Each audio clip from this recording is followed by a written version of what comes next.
We as city councilors have individually very little power. We are mainly facilitators. We meet and talk with all kinds of people about anything that might endanger the city, move the city forward. We invite those people to connect with city officials if we can be helpful in that.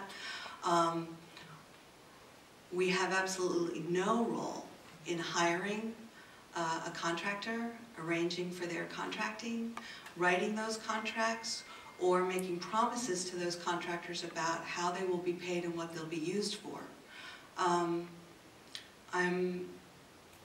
The same is even more true for a chair of a committee. There is no chair of a committee in this city that has any business or, to my knowledge, has ever independently contracted with someone outside the city and promised that the city would pay that person without a contract. It's really irregular. It leads to the taint, even if done to sort of speed things along. It's not transparent. It leads to a sense of wonder by citizens of how those contracts were, how those people were chosen, what is in those contracts. So here we have a position where, Larry, you have a dual role. You are both the chair of the Energy Committee and you are a single city councilor. Neither of those roles give you the power to contract with someone, to write a contract for someone, to empower those people to work on behalf of the city with the assumption that at some point, and at this point now, when the work is done, that the city will receive a contract that it had no role in, no ability to negotiate terms, but instead are presented with a bill that is fait accompli. This is the work, this is what we're charging you, we have to pay. I think you better than anyone, because you are an expert in all of the rules that pertain to city and municipal government, know that that was overstepping.